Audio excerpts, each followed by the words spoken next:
Conversamos a esta hora con el senador de la UDI, presidente de la Comisión del Trabajo, el senador Juan Antonio Coloma. Senador, qué gusto, ¿cómo le va? Bienvenido, buenos días. Muy buenos días, Juan Manuel Icone. ¿Cómo están ustedes? Muy bien, pues, Hola, senador. bien, muy bien, senador. Muchas gracias por estar con nosotros. Usted, aparte de ser presidente de la Comisión del Trabajo, que es donde se gestó el acuerdo de la reforma de pensiones, nos vamos a centrar obviamente en ese trabajo, también está en la Comisión de Hacienda del Senado. Y con esa doble militancia, vamos a aprovechar de preguntarle, ¿se quedó tranquilo usted con la respuesta del Consejo Fiscal Autónomo respecto de la viabilidad financiera del acuerdo? Se lo planteo porque muchas de las inquietudes puestas fundamentalmente desde su sector, sin ir más lejos por la propia Evelyn Matei, la candidata presidencial de su partido y de Chile Vamos prácticamente a estas alturas, estaban puestas ahí, en el visto bueno final, el dedo para arriba final, lo vamos a dar una vez que tengamos el reporte o el informe del Consejo Fiscal Autónomo. A ver, buenos días. Primero, hay una pequeña aclaración técnica, digamos. Efectivamente, yo soy parte, o me tocó presidir la Comisión de Trabajo, básicamente en forma accidental, porque quien le correspondía era el senador Moreira, que tuvo un inconveniente físico, y yo lo reemplacé, un reemplazo que ha sido largo respecto a pensiones. Y por lo mismo, como este proyecto tiene dos partes muy importantes, cuando en lo de Hacienda, para no ser el mismo, ahí me reemplaza Javier Macaya en el tema de Hacienda. Justamente va a tener dos visiones respecto a un proyecto que es tan relevante en Chile, que suba las pensiones, que me gustaría explicar un par de cosas de eso. Ahora, claramente el conjunto de normas que nosotros hemos propuesto, que tiene que ver con aumentar aumentar los años de cotización, los meses de cotización, el porcentaje de 6%, de 10% a 16%, o sea, un 6% de aumento en las cotizaciones. Perdona que tengo una pequeña, porque hay que explicarlo. Mira, la longevidad en Chile ha cambiado brutalmente. Yo cuando nací, estuve mirando, la expectativa de vida eran 53 años. Si ustedes me dan los números se los digo al tiro. Hoy día 77 años, y eso ha pasado en un par de generaciones. Entonces, todo lo que en su momento, hace 40 y tantos años, se planteó respecto al tema de pensiones, se suponía que con un 10% uno era suficiente para ahorrar para la quedada de vida. Porque uno suponía, con las tablas, que le quedaba de vida 5 años, 7 años. Por hoy día la gente vive 80, 85, 90 años. Entonces, todo ese ahorro acumulado es distinto si uno tiene que multiplicarlo por 100 o tiene que multiplicarlo por 150, por ejemplo, meses. Y por eso que esto hecho hace 20 años, y creo que es clave haber avanzado en esa lógica. Adicionalmente, respecto al alza de la PGU, de establecer algo que es muy importante, que a la misma edad y con el mismo ahorro, hombres y mujeres tengan la misma cotización. Hoy día hay una pensión, hoy día hay 11% de diferencia. Bueno, y distintos cambios a la industria para hacer mucho más modernización y bajar las comisiones y subir la rentabilidad. Más competencia. Exactamente. Que eso es súper importante porque, insisto, eso se debe haber hecho hace mucho tiempo atrás. Hace 20 años. Para cambiar la forma de plantearlo. Ahora, eso obviamente tiene la primera carga, entre comillas, es a los empleadores, que va a ir subiendo muy gradualmente su cotización. Quiero decirle además que ayer simultáneamente se aprobó que para ayudar a los empleadores, que las pymes, que a partir del 1 de enero del 2025 ya deberían estar pagando un 25% por impuesto de primera categoría, pasan a 12,5%. Hay un alivio tributario muy importante en los primeros años, precisamente para facilitar este espacio de tiempo. Digo esto porque obviamente era importante lo que dijera el Consejo Fiscal Autónomo, que yo sé a paso es de creciente creación, pero que ha tenido un gran prestigio respecto de estos cambios. Y ellos dijeron dos cosas. Primero, lo más grave para Chile sería no hacer nada, porque eso tendría una implicancia para las finanzas públicas de hasta 7 puntos del PIB, o sea, 20.000 millones de dólares anuales en pocos años más, solo por la PGU, considerando los salarios reales que habría que pagar para estos efectos. E hizo 11 sugerencias conforme a la reforma, todas las cuales fueron asumidas, así me dice la gente de Hacienda, y están incorporándose en el texto. Básicamente son gatillos, son informes, son estudios que son necesarios para que esto sea además responsable fiscalmente. Y así que yo espero que la Comisión de Hacienda, que debía estar este proyecto para echarlo los próximos días, al incorporar estas recomendaciones, quede un proyecto que es bueno para Chile y que además es sustentable fiscalmente. Senador, pero tenemos que esperar que se incorporen las indicaciones o esta bajada que va a hacer Hacienda a las recomendaciones del CFA para terminar de tranquilizar a quienes tenían aprensiones respecto a la sostenibilidad fiscal, ¿o usted cree que se zanjaron ayer? No, hay varias indicaciones que ya el gobierno está ingresando, según anunció el día de ayer, que se hacen cargo de precisamente las recomendaciones que hizo el Consejo Fiscal Autónomo. Quiero decir que una cosa importante, cuando se aprobó la PGU, que dicho sea de paso, también hubo harta gente en contra. Yo sé que este proyecto, hay algunos que dicen no, porque hay gente que solo le gusta llegar a acuerdo con lo que están de acuerdo, y respecto al cual la vocación de entenderse es difícil. Me acuerdo con la PGU o con el bono COVID, pasó lo mismo. Y respecto a la PGU, el Consejo Fiscal Autónomo hizo algunas propuestas, sugerencias que también fueron aceptadas en su momento y que permitió que esa importante política pública fuera implementada. Algo similar ha hecho el Consejo Fiscal Autónomo, es menos exigente que respecto a la PGU, donde hubo más requerimientos, y ya están, obviamente, ya están las indicaciones entregadas o entregándose para enfrentar inmediatamente esas legítimas inquietudes que tenía el CFA. Ya, perdona, sí. Entonces, solo para despejar este punto, no es necesario esperar que el gobierno termine de ingresar las indicaciones recogiendo las recomendaciones del Consejo Fiscal Autónomo para que la discusión, digamos, siga su tramitación. ¿Es paralelo a eso?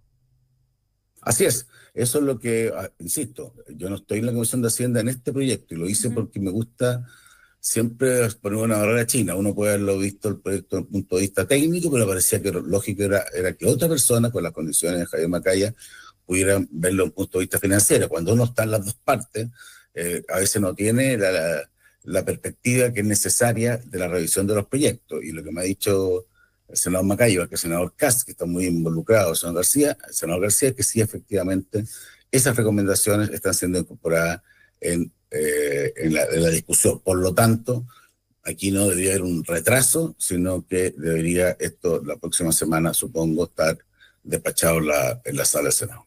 Ayer se alegaba, senador Coloma, que faltaba un informe de la Comisión del Trabajo, que es la que usted encabeza, para poder también continuar con la tramitación en adelante. ¿En qué va eso respecto del timing de la reforma? Salgamos de eso, pero que es una pregunta importante porque todavía había ciertas dudas. De hecho, hoy día el titular del Mercurio me imagino yo que a usted le puede generar alguna preocupación porque dice que la aprobación de la reforma se torna incierta por las aprehensiones oficialistas, pero además también por los plazos. A ver, efectivamente anoche se entregó finalmente, oficialmente se entrega a la Comisión de Hacienda ahora. Yo quiero decir que la Comisión de Trabajo y la Secretaría hizo un esfuerzo enorme. A ver, son 700 páginas. No solamente resumen los 6 meses de discusión, de debate, de invitados que hubo. Esto llevó 1 año de tramitación en el Senado, también llevó 1 año de tramitación en la Cámara, porque es importante. Y tenía que se cambian muchas leyes y había que hacer una concordancia. Y lo que hicimos fue tomarnos el trabajo bien en serio y hacer la concordancia hasta el último minuto, y esto ya ha sido entregado. O sea que en la perspectiva pública están las condiciones para poder ser despachadas. Yo quiero insistir en que más allá de la urgencia que tienen estas cosas, tan importante como eso es hacerlo bien. Y por tanto, se dio el tiempo a la Comisión de Trabajo para que el informe fuera completo, abordara toda la discusión y además todos los comparados, o sea, todo lo que estaba y lo que va a quedar. Y creo que uno se va a dar cuenta cuando lo vea, porque es bastante gráfico, cómo le cambian las pensiones a las personas. Mira, un ejemplo, con el sistema actual del 10% de ahorro, que insisto, era razonable cuando la expectativa era distinta, un jubilado que hoy día recibe por autofinanciado 350.000 pesos, si hubiera este nuevo sistema ya funcionado desde el inicio, que lo va a hacer con los trabajadores actuales, esa misma persona con ese mismo trabajo estaría cobrando 560.000 pesos. Esa es la diferencia fundamental de estos proyectos, fortalecer el pilar de cotización individual, que es el eje de un buen sistema de previsión. Estamos hablando de las magnitudes que se han planteado. Que si hay hoy día diferencias grandes entre un hombre y una mujer, con a mí Me sorprende a veces que esto no se ha debatido más a fondo en esta, o con nadie. Piensa tú que hoy día, para una mujer, cotizar, el promedio de cotización individual es del 48% de su vida laboral. Un hombre, un 58%. Falta mucho, ojo, primer problema. En Chile no se cotiza, hay informalidad, pero así todo, para las mujeres es más difícil cotizar, por la maternidad, por cuidado de los hijos, porque no siempre pueden ser trasladadas de un trabajo, de un lugar a otro, y eso a veces quita oportunidades. Bueno, eso hace que como además una mujer vive más, al mismo hora y a la misma edad, hoy día hay un 11% de diferencia de pensión. Y yo creo que eso no es justo. Y por eso uno de los temas que planteamos fue, sí, y eso tiene la compensación, que a igual ahorro y a igual edad, también las dos cosas son importantes, tuviera la misma senador, pensión. Usted la deja un poco puesta en bandeja también, ¿verdad? Porque es bastante obvio. No, le digo que queda un poco en bandeja a partir de lo que usted dice y también por las mismas recomendaciones que hace el Consejo Fiscal Autónomo. El proyecto de ley establece incentivos para retrasar la jubilación, pero no se hace cargo de aumentar la edad de jubilación. ¿Por qué no nos metimos ahí? ¿Por qué no se incorporó o no se aprovechó esta reforma para también hacer un aumento o un cambio más radical ahí? Bueno, esta es la propuesta que venía del Ejecutivo. Recordemos que en Seguridad Social, a diferencia de otros temas, casi todo la facultad de la Constitución es del Ejecutivo, y esa es la propuesta que tenía, y adicional, como dices tú, tiene una cosa muy importante, establece un incentivo a la mayor cotización en el caso de las mujeres. Si quiere tener la misma pensión del hombre y a la misma edad de ahorro, tiene que jubilar a esa misma edad. A los 65. Exactamente. O se puede jubilar antes, eso no es problema, pero no tendría el beneficio de igualación, porque eso es justamente un incentivo bien puesto. Y yo creo en general que el aumento de la edad de jubilación, que va a ser un tema que va a haber que abordar en algún minuto, porque habían dos grandes temas que abordar. El primero era el aumento de la cotización. Un sistema longevo, te aprovecho de decir, Chile es el país con más longevidad en toda América del Sur. Toda América del Sur. Es el segundo en América completa. Solo Canadá tiene más longevidad que Chile. Entonces, obviamente, el sistema, y esto es importante, hubo políticas públicas exitosas. El tema de la desnutrición infantil del doctor Monke, el agua potable que llegó a todas partes, la calidad de la alimentación, las acciones preventivas en materia de salud, fueron formando un cuadro que hoy día es una gran noticia, que si vivimos más, los que más vivimos, obviamente también tiene un relato contrario, que hay que hacerse cargo de esas nuevas realidades. Y esa parte de esa nueva realidad es que en el momento en que uno ahorra, tiene que ahorrar más porque vive más. Ese es el primer tema. Adicionalmente, me imagino tendrá que verse con el tiempo cómo se generan incentivos para también generar el aumento de la edad de jubilación. Pero yo creo que siempre tiene que ir tratando de funcionar como se hizo en este caso, generando una propuesta, pero un incentivo que fuera correspondiente. Ya, o sea, que en algún momento el que decida plantear esta discusión respecto a aumentar la edad de jubilación, que por supuesto tiene un costo político y no menor, va a tener que hacerse cargo de esta realidad, porque sí, hasta ahora, digamos, le estamos haciendo el quite, y sí, es un tema complejo. Sí, Juan Manuel, pero sí, totalmente de acuerdo. Y además porque hay que hacerlo porque lo peor aquí es no hacer nada, y lo más fácil es no hacer nada. Yo hay gente que me dice, oye, pero ¿por qué? ¿Sabes lo que pasa? Que esto lleva 20 años esperando algún tipo de acuerdo en materia de pensiones. Algunos me dicen, oye, pues sí, ¿por qué llegas a un acuerdo o por qué llega Chile Vamos a un acuerdo con otra persona, porque uno tiene que llegar a acuerdos es re fácil llegar a acuerdos con lo que están de acuerdo. Eso no tiene ningún mérito. Eso no es acuerdo. Eso no, pero es que hay una tendencia de polarización en Chile, en que pareciera que el coraje es no ponerse de acuerdo con nadie. Para mí eso no es el coraje. Para mí el coraje es enfrentar los problemas, resolverlos, pagar costos. No ha sido grato, pero pensar alguna vez en el Chile grande, en el Chile que viene, pensar en las pensiones de las personas, pensar en los incentivos correctos, pensar en qué se hace con los sectores medios que cotizaron muchos años y que hoy día tienen malas tasas de reemplazo, habiéndose cambiado mucho el tema de la PGU. ¿Cómo fortalecer la PGU? Bueno, son temas que había que abordarlo. Entonces, claro, yo sé que es más cómodo decir, no, todo mal y todo, pero por Dios, lo digo de verdad, o sea, tratemos de pensar en el Chile grande y llegar a entenderse. A mí me pasó, aquí, te pongo un segundo, cuando me tocó ser presidente del Senado, yo me embarqué en una batalla por despachar leyes vinculadas a la seguridad. Había 31 leyes, Juan Manuel Coni, que llevaban años, décadas esperando, décadas. Y dije, no puede ser. Y juntamos y al final, hoy día está la ley de usurpaciones, que recupera fíjate que era un gran tema planteado un montón de personas, particularmente viviendas sociales que habían usurpadas. Después de esta ley, que dijeron que iba a ser pésima, bajaron en un año un 55% de la usurpación. Ya, sí, se puede. Pero la ley de Ainda Tamal, que votaron en contra, muchos, y que hoy día permite que cualquier carabinero pueda usar su arma como legítima defensa sin ser imputado.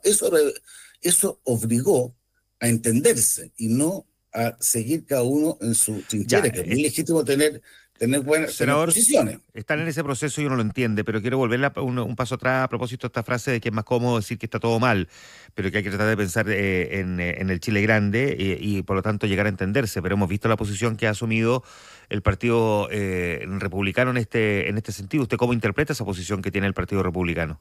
Mira, yo no me involucro en lo que piensan otros partidos y cada uno tiene su derecho. Solo quiero hacer dos reflexiones. Primero, el Partido Republicano votó en contra del artículo 7º de la ley de Ainda Tamal, que precisamente el que establecía la legítima defensa de los carabineros en una situación de ser atacados. Lo hizo por un tecnicismo, a mi juicio. Entonces, al final terminó votando en contra porque no se hizo la cosa exactamente como quería. Si no se hubiera aprobado la ley, por suerte hubo votos de otro lado, del lado de acá, el Partido Comunista también votó en contra, los dos votaron en contra, respecto a la ley más importante hasta ahora dictada para defender a los carabineros en materia de inseguridad. O sea, es un ejemplo claro, porque yo no comparto esa forma de verlo. Ahora, y por otro lado, ellos, dentro de su derecho, no plantean que uno tiene que dar acuerdo con lo que están de acuerdo. A mí me gustaría verles propuestas que hayan sido posibles de consensuar en una democracia que supone que hay posiciones discrepantes. Mira, esto es una cosa más del futuro. Yo creo que ya, con muy pocas excepciones, se acabaron los gobiernos de mayoría en el mundo en general. La excepción es lo de Trump ahora. Pero en general todos los gobiernos que hay no tienen mayoría total en los congresos, porque hay más dispersión, más división. Entonces, si uno dice, yo voy a gobernar y no voy a entenderme con nadie, es muy difícil poder hacer cosas. Entonces, a mí me gustaría también saber cuáles son aquellas propuestas que han sido consensuadas o aportes que se han transformado en leyes que mejoran la vida de los chilenos. Yo no voy a, mire, yo por respeto, porque yo soy parte de un partido, no, obviamente ellos tomarán sus decisiones conforme a lo que crean, o ellos u otros. Hay otros que al otro extremo hacen lo mismo. Yo creo que el país, creo que hay que tener esa capacidad de muchas veces decir que no. Yo voté contra la reforma política del 2015, en contra de la reforma educacional del 2016, he votado en contra muchas cosas, o sea, porque me ha parecido que no eran las soluciones, pero también no he tenido drama, no he tenido frustración para votar junto con quienes pensaban distinto al inicio de la democracia para hacer un proceso que Gabriel Valdés fuera el presidente del Senado y no evitar un conflicto terrible. Y he votado junto las leyes de seguridad, porque creo que son muy importantes para el futuro de nuestro país. Entonces, esa es la ecuación que creo que hay que tener. Hay que tener firmeza y capacidad de defensa de lo que uno cree y respecto al cual uno cree que la propuesta no es viable, y otra también capacidad de entenderse cuando uno cree que lo que está detrás es el Chile grande y respecto al cual se pueden llegar a entendimientos buenos para todos. Senador, hemos visto, perdona. No, dale, Connie. Hemos visto en los últimos días, senador, que la convicción de que este acuerdo, aunque no es perfecto, es un acuerdo, digamos, y es un cambio significativo. No lo digo yo, lo de la perfección, me estoy remitiendo a declaraciones que uno le ha escuchado a parlamentarios del Frente Amplio, del Partido Comunista, etcétera. No es perfecto, pero lo vamos a apoyar de manera al menos mayoritaria. No sabemos si eventualmente puede haber descolgados ahí. ¿Usted tiene la tranquilidad de que van a estar los votos tanto en el Senado como en la Cámara y que va a haber una reforma de pensiones que se promulgue prontamente? Yo creo que va a haber una reforma de pensiones buena para Chile, buena para los trabajadores actuales, buena para los pensionados del futuro. Yo creo que sí, no digo que vaya a ser fácil, no, pero creo que va a haber, y creo que vamos a poder enfrentar un problema de 20 años que no se repite. Y una última cosa, El CFA, cuando el Consejo Fiscal Autónomo, ayer yo lo oí una parte, al final dijo una cosa muy importante. De un punto de vista fiscal, lo más grave sería no hacer nada, porque supondría que en una década, un par de décadas, esa parte no la retuvo, el costo fiscal de Chile para hacerse cargo de la PGU respecto a todas aquellas personas que no pueden autofinanciarse una pensión digna, va a ser hasta 7% más del PIB. En castellano, 20.000 millones de dólares al año que estaríamos gastando sin hacer ni un cambio y solo para poder pagar a aquellas personas que están en los quintiles más bajos que no tuvieron capacidad de autofinanciar una pensión. Eso también creo que hay que ponerlo arriba de la mesa, porque es muy importante. No hacer nada cuesta mucho y por eso es tan importante entenderse y apoyar procesos que, insisto, de un punto de vista de ideas, va a la cabeza de por lo menos las que yo tengo, que la cotización individual tiene que aumentar de un 10 a un 16%, y eso mismo, porque fue rechazado